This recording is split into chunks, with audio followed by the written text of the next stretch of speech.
Subscribe कीजिए mysterious Hindi channel को और साथ ही बेल आइकन को दबाएं, जिससे भविष्य में आने वाले वीडियो आप आसानी से देख सकें।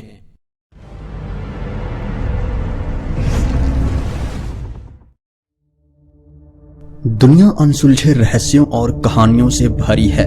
समय समय पर इन गुप्त रहस्यों और गुप्त ताकतों की चर्चा होती रहती है। कहा जाता है कि हमारे जीवन शैली को आकार देने में इन गुप्त ताकतों का हाथ है। इतिहास में कई ऐसे गुप्त समूहों का जिक्र भी हुआ है जिनका उद्देश्य मानव जाति की रक्षा या विनाश करना रहा है।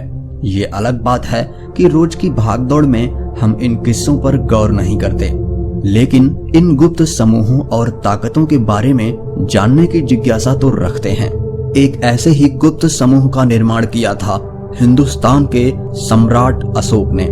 हेलो दोस्तों, मैं हूं आपका दोस्त सूरज और आज मैं आपको अशोक सम्राट के 9 अज्ञात लोगों के बारे में बताऊंगा, जिसे पश्चिमी देशों में इल्यूमिनाटी भी कहते हैं।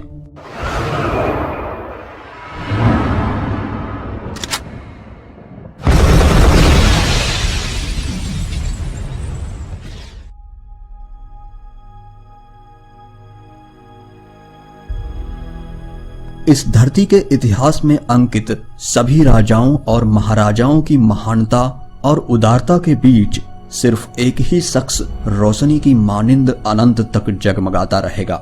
वे शख्स हैं सम्राट अशोक। हर हिंदुस्तानी के गर्व के पात्र सम्राट अशोक ने सारे के सारे भारतीय उपमहाद्वीप पर 269 ईसा पूर्व से लेकर 232 ईसा पूर्व तक राज किया। इनकी कई कहानियों का उल्लेख दिव्यावदान और महावंशा किताबों में दिया गया है। भारत के तिरंगे झंडे में अशोक स्तंभ सम्राट अशोक की आत्मा को संजोए भारत की शान का प्रतीक बनकर अपनी महानता का डंका पीटता रहा है।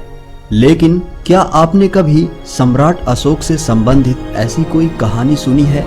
एक ऐसी कहानी जो शायद आपको सम्राट अशोक के व्यक्तित्व के बारे में एक ऐसी जानकारी दे जिससे आप इनकी और इज्जत करने लगेंगे। यह कहानी है सम्राट अशोक द्वारा नियुक्त किए गए 9 अज्ञात लोगों की, जिनको 9 किताबों की रक्षा करने का काम सौंपा गया था। इन 9 किताबों में अलग अलग प्रकार की विद्याओं का विस्तार से वर्णन किया गया था। इनका काम इन पुस्तकों को गलत हाथों में जाने से बचाना था। टैलबोट मणि नामक अंग्रेजी लेखक ने इस कहानी का आधार लेकर सन 1923 में एक उपन्यास प्रकाशित किया था, जिसका नाम था 9 अननोन मैन। आखिर उन 9 किताबों में ऐसा क्या था, आइए जानते हैं। पहली किताब में राजनीति से संबंधित चीजों का वर्णन किया गया है।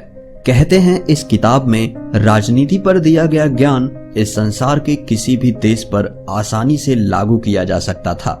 कहने का अर्थ यह है कि इस किताब में सार्वत्रिक मतलब यूनिवर्सल राजनीति की विद्या दी गई है।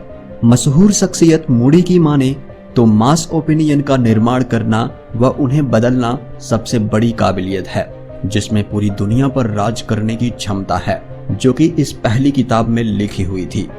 दूसरी किताब में शरीर विज्ञान से संबंधित ज्ञान शामिल था। इस किताब में आदमी को छूने मात्र से कैसे मृत्यु प्रदान की जा सकती है।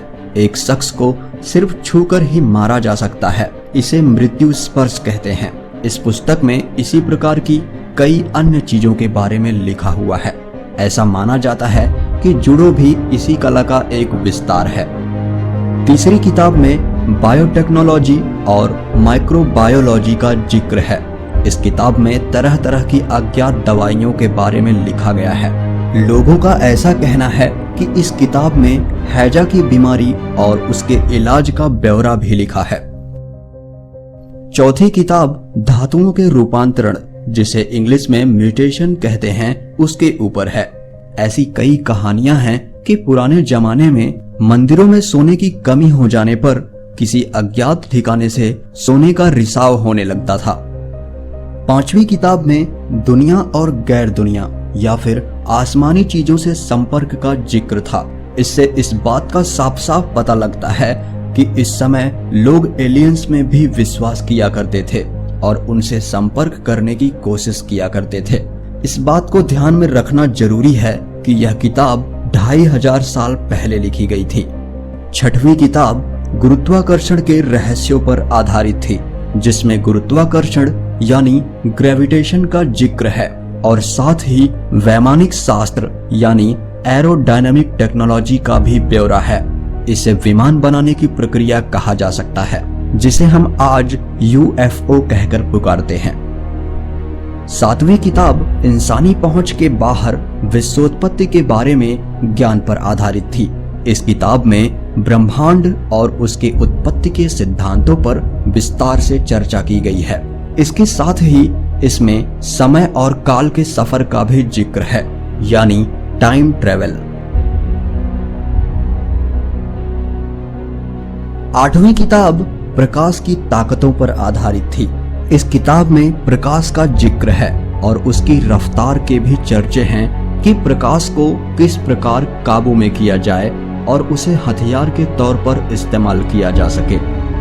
9वीं किताब समाज शास्त्र यानी सोशियोलॉजी के ज्ञान पर प्रकाश डालती थी।